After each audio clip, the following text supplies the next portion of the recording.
listening to the Sermon Podcast of Brockport First Baptist. We are a progressive American Baptist congregation located about 20 minutes outside of Rochester, New York.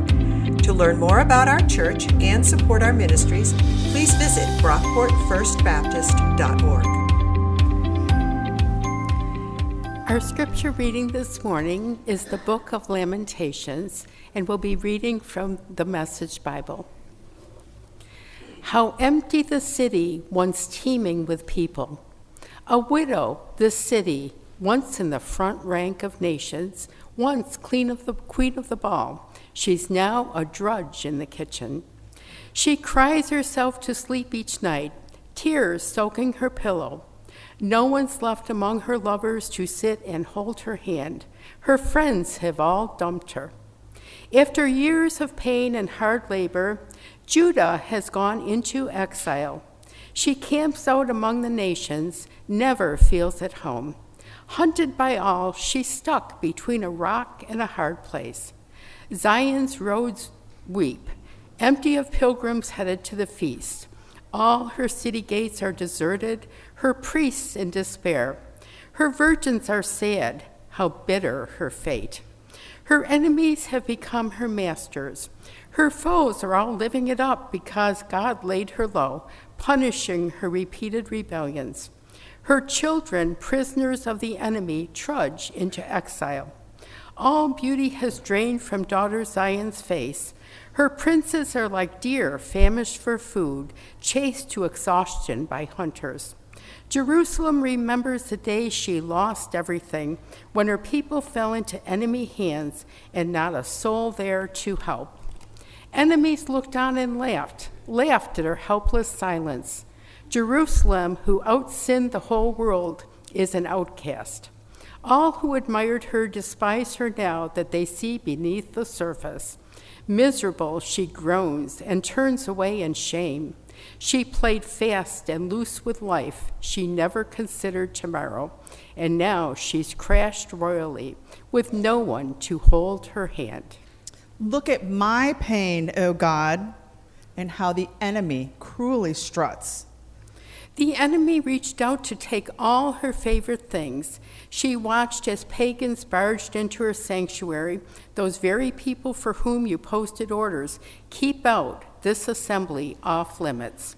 All the people groaned, so desperate for food, so desperate to stay alive, that they bartered their favorite things for a bit of breakfast. Oh God, look at me, worthless, cheap, abject. And you, passerby, look at me. Have you ever seen anything like this?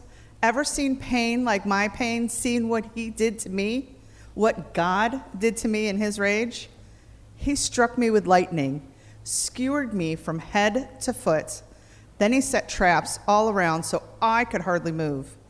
He left me with nothing, left me sick and sick of living. He wove my sins into a rope and harnessed me to captivity's yoke. I'm goaded by cruel taskmasters. The master piled up my best soldiers in a heap, then called in thugs to break their fine young necks. The master crushed the life out of fair virgin Judah.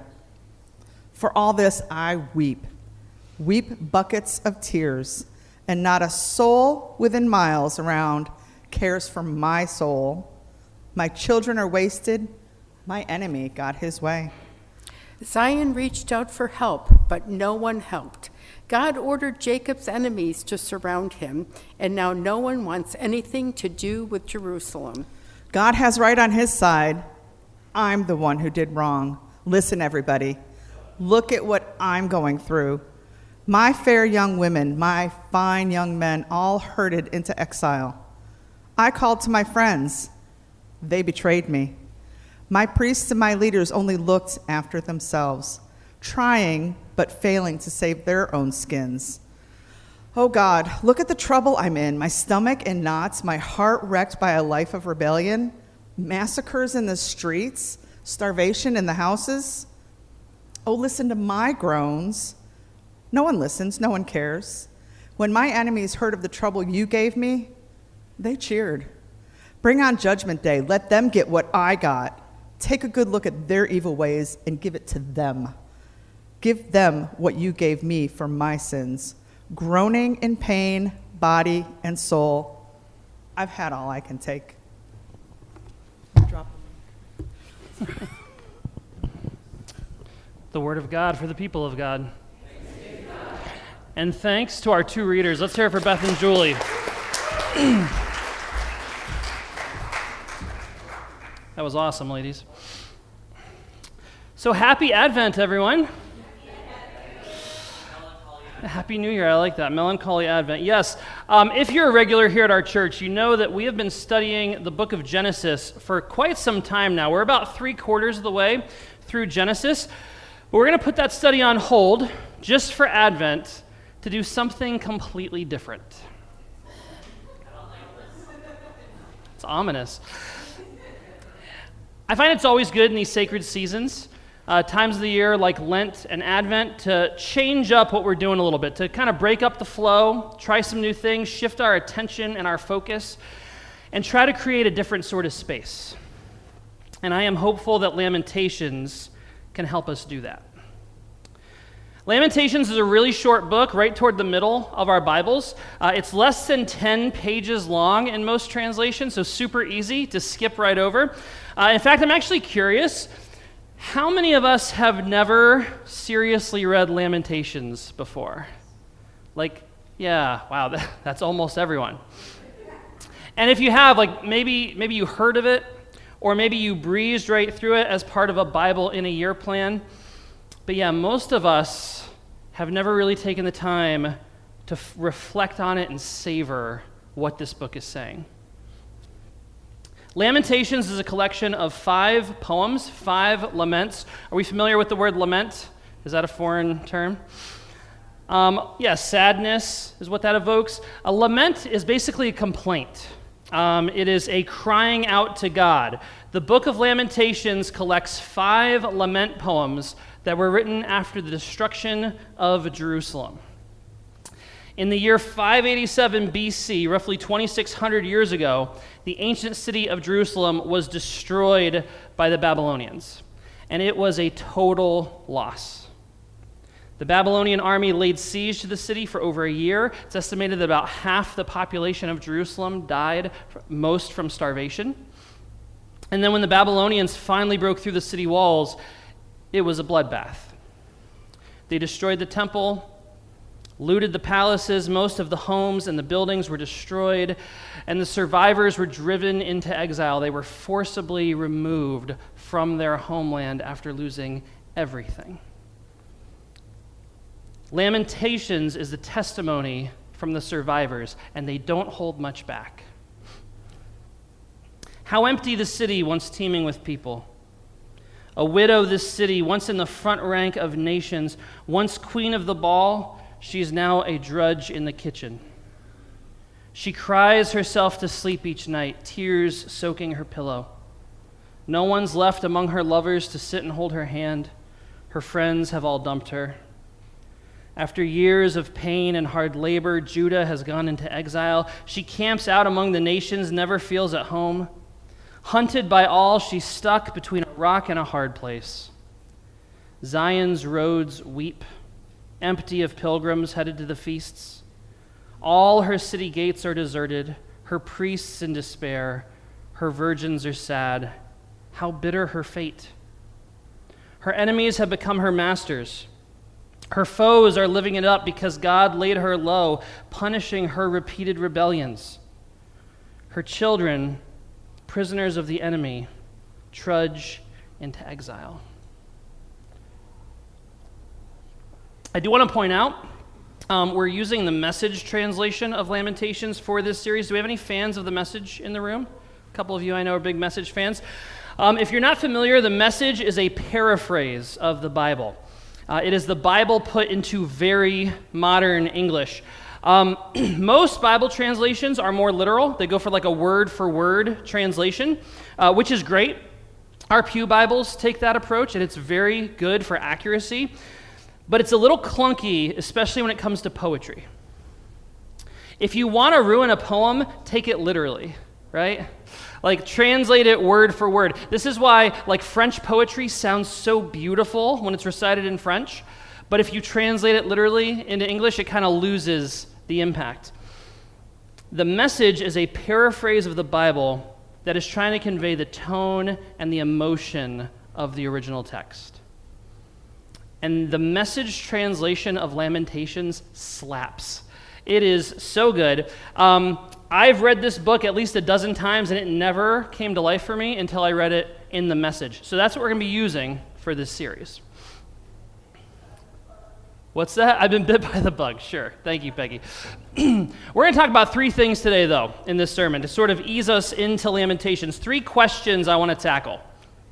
First is why Lamentations? Why are we reading this book? Second is why Advent? And then the third is how do we lament? Why Lamentations? Why Advent? And how do we lament? Let's start with that first question. Why Lamentations? Why is Pastor Dan making us read this depressing book? Are we being punished? Did we complain about Genesis a little bit too much, and now he's giving us something even worse so that we beg to go back? Maybe. That might be a little bit of the motivation, not going to lie. But no, most people avoid this book. We skip Lamentations because we find it depressing, right? It's a downer. But I don't actually find this to be a depressing book. A 2,600-year-old book should not be depressing anybody.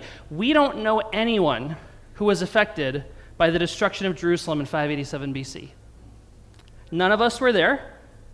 It's not even in most of our history books.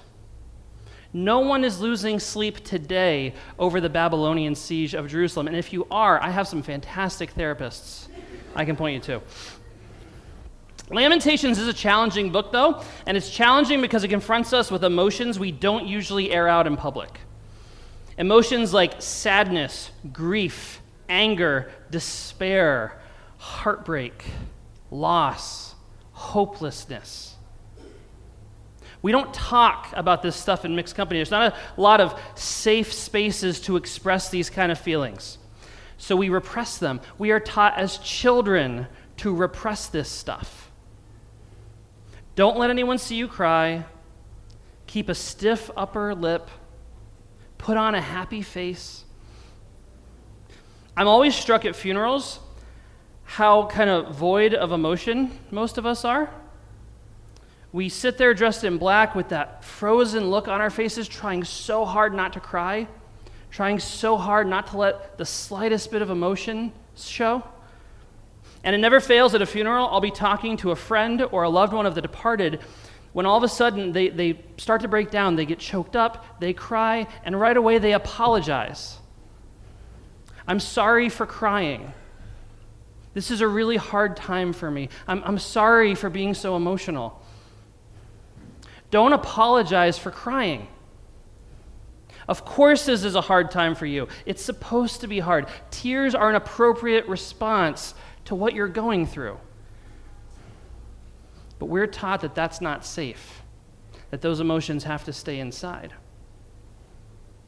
This is also why whenever a beloved public figure dies, there's always this outpouring of grief. Whether we're talking about Princess Diana, Robin Williams, Kobe Bryant, people gather in the streets, they light candles, we cry openly over someone we never met. It's not just because they're celebrities, it's because we're given so few opportunities to do this, to air these emotions. We bottle up so much, and then when a public figure passes away, suddenly it's okay. It is now socially acceptable to cry. And so there's this outpouring.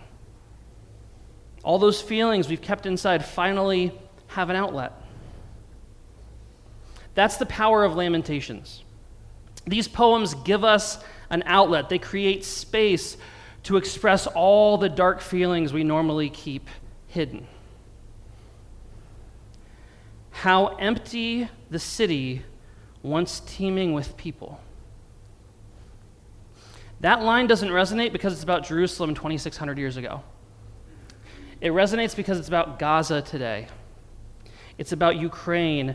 It's about cities like Chicago and Charlotte that are facing ICE raids. It's about families being separated at the border. It's about Burmese refugees being deported, or businesses on Main Street closing their doors, and all the lives that are impacted. How empty the city once teeming with people. I've seen so many of us retreat into hopelessness, rage, indifference, cynicism. We sever our ties with community, or we numb out with screens or alcohol because our culture doesn't give us productive outlets for these feelings. So we retreat. But Scripture gives us an outlet. Lamentations, through lament, puts forward this creative, active, and dare I say, hopeful response to the darkness of our world. But why Advent? Like, why talk about this stuff during Advent? Why would we read a book like Lamentations during the holliest, jolliest time of the year? If you're not familiar with Advent, it's a season of preparation leading up to Christmas when we celebrate the birth of Jesus. Our culture doesn't really have a place for Advent, and if we're honest, neither do most churches. We want to hurry up and get to Christmas. We want the lights, the excitement, the action and festivities, the hustle and the bustle. This is why the Christmas shopping season starts a little bit earlier every single year. When most people think about the space between Thanksgiving and Christmas, they're not thinking about longing and anticipation. We're thinking about sales, wish lists, shopping, discounts, consumption, debt. That's what this season, this Christmas time, is about for so many of us. But it is not Christmas yet. This is Advent. And Advent is a season of intentional preparation. We are preparing our hearts to receive Jesus. It's not a coincidence that Advent occurs during the darkest time of the year. The sun is setting at like 4 o'clock, right? You leave for work before the sun is out, and then you get home, and it's already nighttime, which is super depressing. It's dark, and it's cold. The days are getting shorter, and yet this is the time of year when Christians decided to celebrate the birth of Jesus. Because we need a little hope. We need a little light. We are longing for a light to come into the world, a light that isn't here yet. That's Advent. It's a season of darkness, a season of waiting, a time to express our hope for the light of the world to return and our faith that the darkness doesn't last forever. If we can't lament now in Advent, if we as a church can't create space for sadness, longing, and grief in this season, when will it ever be safe to express this stuff? That's why we're reading Lamentations during Advent. But how do we lament? What is the process? How do we actually take up this practice and embody it? One of my goals in this series is not just to read Lamentations together and understand it cognitively. I want to actually create space for us as a congregation to practice lament. And I forgot to bring my bulletin up here, but if you take a look in your bulletin for today, there's not a going deeper section on the sermon notes page like usual. Oh, thank you, Zach. Instead, you're going to find this kind of, lime greenish bulletin insert. You don't have to read it now. You can keep these. But this is labeled Making Our Lament, and it's a call for submissions. I'm inviting you throughout the month of December to make a lament, to take the sadness and the pain that you're carrying and create something with it. It could be a poem or a song. It could be a sketch or a photograph or something you whittle out of wood. It can really be anything. I want you to make a lament and bring it to church. And then once we collect a few of these, heading into the new year, we're going to display it in some way. That'll be based on what we actually get. But you can bring your laments to church. You can submit them anonymously if you want, or you can put your name on it, totally up to you. You'll find more directions and guidance here. But for now, I want to talk a little bit about how to actually do this, how to lament. What does the book of Lamentations teach us about this practice? And we're just going to be scratching the surface. We have 4 more weeks to delve into the depths of Lamentations. So for now, let's just tease out 3 little pointers about lament. Number 1, lament is honest. It's honest. It doesn't need to be pretty or sanitized. Our laments do not need to hold back. There are no rules about what does and does not belong in lament. You don't have to be a theology expert. You don't have to lament in the right way. You just have to be honest. As long as it's honest, it counts. Biblical lament can get pretty ugly.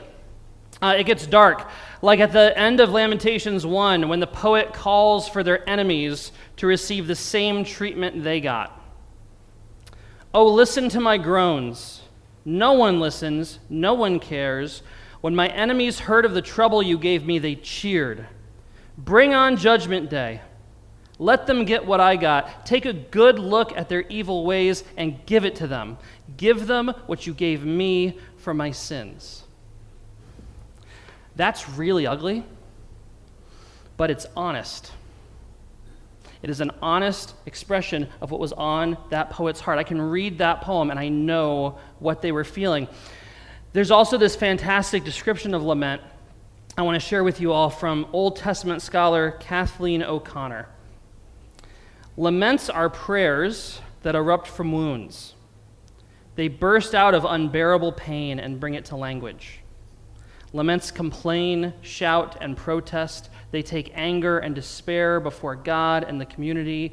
They grieve, they argue, they find fault. Although laments appear disruptive of God's world, they are acts of fidelity. In vulnerability and honesty, they cling obstinately to God and demand for God to see, hear, and act. This honesty can push lament into some pretty uncomfortable places, and that's okay. There is some questionable theology in the book of Lamentations. Like when the poet says that God is the one who inflicted this harm. I actually disagree with that. I don't think that's how God works. I think that's bad theology. But it is okay to have bad theology in your lament. Don't be afraid to say the wrong thing. If it's honest, it counts. Express what you're feeling and what's on your heart. So laments are honest. A second attribute of lament is that it is structured. Lament takes these honest, challenging feelings and expresses them in some sort of a structured way. The 5 poems in Lamentations are acrostics. Are we familiar with acrostics, acrostic poetry? That's a poem where each line starts with the next letter of the alphabet. So like in Lamentations, the first line starts with the Hebrew version of A. The next one starts with B, A is for apocalypse. B is for bloodbath. C is for catastrophe. That's the vibe. So silly.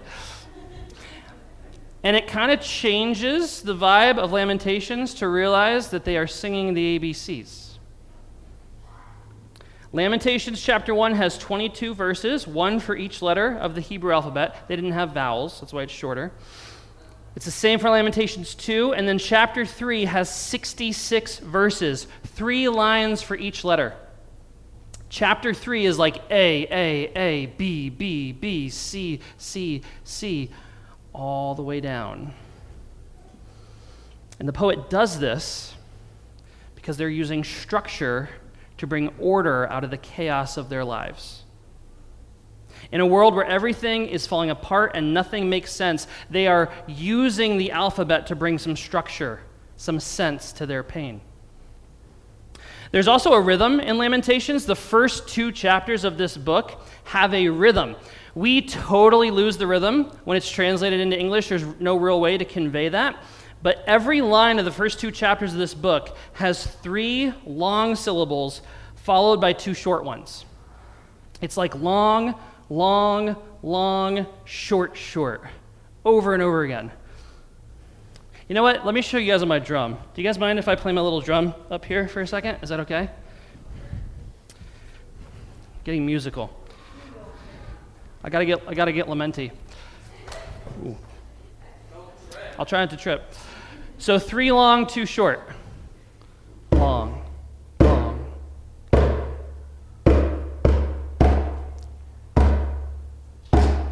Short, short. What does this sound like? What does it sound like? Bring anything to mind? We will rock you? No. Sure. That wasn't where I was going, but sure. Sure. Peggy, what'd you say over there? Morse code? It reminds me of a march. Almost like a funeral march.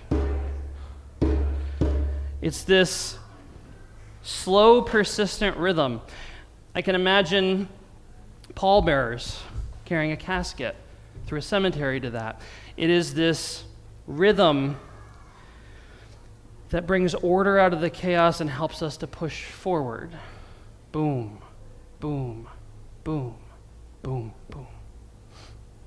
Try to find a structured way to express whatever's on your heart. Let the process of lament bring order to the chaos you're experiencing. Lament is honest. Lament is structured. And number 3, lament is art, which I know is going to scare like 3/4 of you. But lament is art. It's creative. It's generative. Like all art, we are taking our emotions and we're creating something. We're making something out of it. Maybe you're not an artist, and that is okay. You don't have to be an artist to lament. You might not be creative in an artsy-fartsy sense, but do you know how to make stuff with your hands? Can you build things? Can you fix things? Is there a broken item in your home you've been meaning to repair and put back together? Maybe you do that, and then you take a picture of it and bring that in. Is there a photo that evokes loss or some sort of sad memories? Is there a piece of art from someone else that speaks to you in some way? Bring that in, and we'll put it on display. Maybe you can't write a poem or a song, but can you write a letter to God? Could you write a paragraph or a short story? There's no wrong way to do this.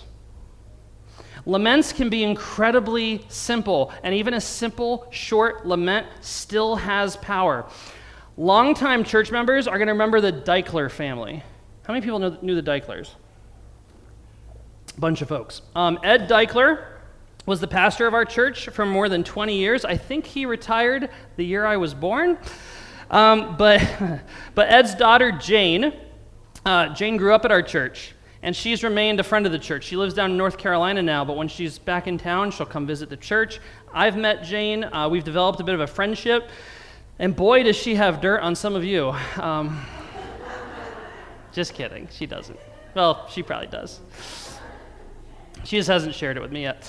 But about a year ago, Jane started writing limericks, these short poems that express her sadness and frustration with the state of our world.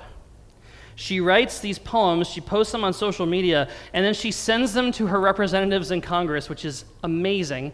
And she gave me permission to share a few of them with you. So I'm going to read a few of Jane Deichler's limericks. Compassion for your constituents seems lacking. The government remains closed with your backing. Your constituents need programs for medical care and food. Federal employees work without pay for our good, yet you enjoy your salary and insurance while constituents are scrapping. Do little snaps, maybe. It's good, right? Here's another one. Our whole world is falling apart, yet you appear to have no heart. For the people whose suffering is real, always looking out for that next profitable deal, Will compassion for others ever be something you impart? Aren't these awesome? Can I do one more? I got one more. It's in the slide, so we have to do it. I thought a ceasefire meant a halt, yet Israel continues its assault. Food and medical supplies can't get in. Treating people so badly is a sin. Starving kids and women are not at fault. It is short, it is simple, but it's powerful. That's lament. Anyone can do this. You can do this. Raise your hand if you're in this room. You can do this. You can make a lament. Take a look this week at this call for submissions. Pray over it.